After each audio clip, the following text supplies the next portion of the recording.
Mars, because I get a lot of questions and inquiries about how to protect people's identity. Okay, so this talk is going to be about how to protect people's identities, because it's your story. If you're writing a memoir or kind of a self, your life story, yes, it's your story and you want to tell your truth. However, your life has been impacted to a greater or lesser degree by someone else. And so they're going to be a part of your story. You're going to be very, very careful about how you portray them so that you don't end up victim of a libel or slander, defamation of character lawsuit. Okay. So I'm going to give you a few tips about that, but I encourage you, I'll close it up and tell you what your next step should be. However, think about if you were in the other person's shoes and someone said, hey, I'm writing a book, my life story, and you're in it. And, I'm going to talk about what you did or what you didn't do. Think about how that makes you feel. You're going to feel some degree of anxiety.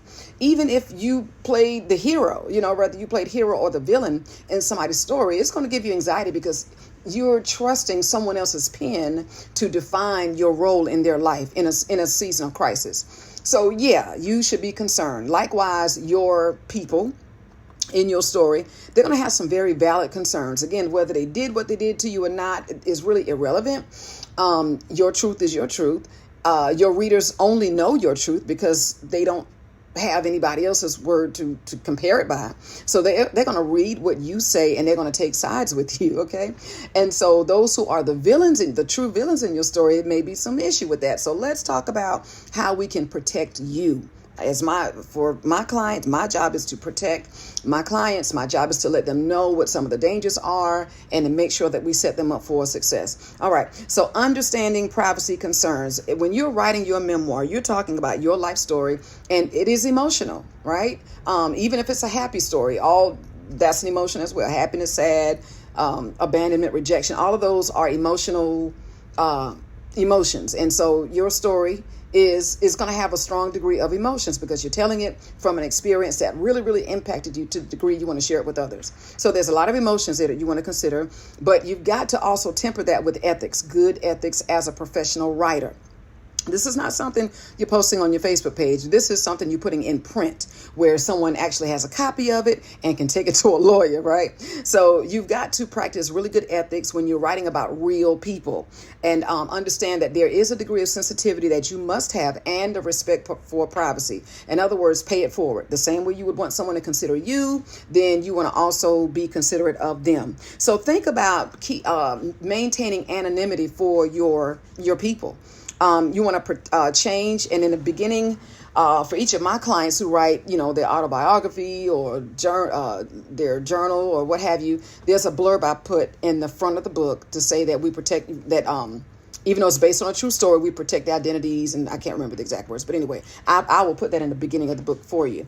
But at the same time, I would strongly encourage you to practice anonymity. And that means to change the names. Like you will not call Auntie Jane, who is your real Auntie Jane in your book. You want to give her another name, Maria or Tiffany. You want to, again, practice anonymity. You want to change names. You want to change locations. You want to alter any identifying details while maintaining the essence of character. You can still build that character, but you're going to give that character just a different vibe. Okay, so that you can protect their right to privacy. Okay, and another thing that you can do is you can write under a pseudonym. Right. In other words, you can not publish under your name. That's another way to protect yourself. And again, do a blending of your characters, whereas these are real, true people that affected your life. However, you've altered their names and their appearances and locations and other things about them to where they themselves are satisfied that you didn't identify them on the outright. So that's something for you to consider. Even though your journal or your memoir is a nonfiction work, you can still fictionalize it, right? You can still fictionalize it to where you are protecting the rights, protecting the privacy and the identities of those people who are involved. So there's nothing wrong with that. You can write under a pen name, and we can help you. We can help you do that. So you want to protect the identities of your people while maintaining your truth. Okay, you can do both at the same time. So think about, just think about that. You can dramatize your events. For example, what may have happened to you happened at so-and-so high school. Well, maybe in your book, it happens at so-and-so's middle school. You know what I'm saying? And then you're going to change the name of the middle school, change the location of the town. But in the beginning of the book, remember, you're stating this is a real life story or based on true events. And so that way you're protecting yourself against any type of litigation or what have you. Legal considerations. Defamation lawsuits are real, y'all. Have you seen it in the news? Especially with AI, like folks are cloning, all types of people, right? And using them in memes and videos. Like, it's really crazy out here. So defamation laws are very real in the state of North Carolina, where I am.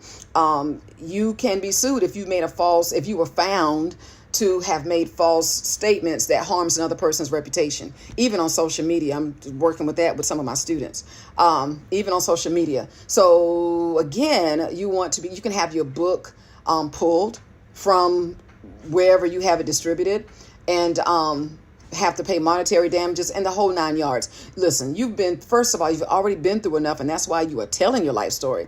You don't want to trigger or re-traumatize yourself by having all of your hard work flushed down the drain, literally. The money you invested, the time, and all the publishing professional stuff that you had done to it, and then the court said, hey, pull it down, or they, subpoena your publisher or what have you, and say, pull it down and stop distribution and production. You don't want to do that. So defamation laws are real. I encourage you to look that up in your own state so that you're aware and so that you can stay away from these types of lawsuits. Now, people can threaten because your folks know the story. And when they read it, even though you've changed characters and you fictionalized, the real people, they still know, I know you were talking about me. But if they can't prove, because here's what has to hold up in court, if they can't prove that you have, explicitly violated their privacy, then they'll be upset. They won't like it. They may use a few choice, colorful words, but that's about the extent of it. Okay, that's about as far as they can go, is just get mad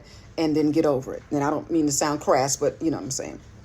So being mindful, if you're making a false statement that harms another person's reputation, in the state of North Carolina, it can be classified as, if it's written, it's libel or libelous lawsuit, or if it's spoken, slanderous. So in this case, it would be libel. Okay.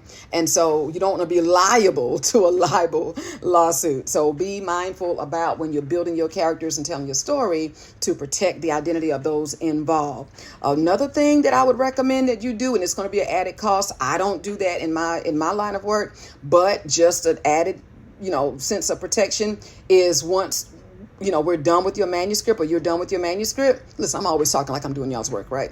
But once you're done, have your manuscript reviewed by a lawyer that specializes in literature or publishing, or, publishing, you know what I'm saying? And that if that's their lane, and have them reviewed. Of course, they're going to charge you for it, but they would be able to let you know if it's safe, or, if there's any things that you may want to just change, what have you. But for the most part, as if I'm your editor, I don't have a legal degree. Okay.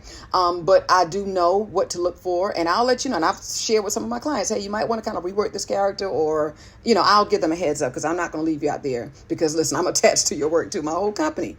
All right. So those are just some tips in terms of those of you who are writing your memoirs and your autobiographies and your journals and this is my life story. Be mindful of protecting the identities of those involved in your work. Fictionalize the truth, okay? And make sure that you're not, setting yourself up for any type of litigation, okay? That should be it for now. You can always do some additional research on the topic if that's where you are. If you have any questions or comments, you can always reach out. Email me at libertyriverend, that's IND, @outlook.com. All right. Talk to you next time. Bye-bye.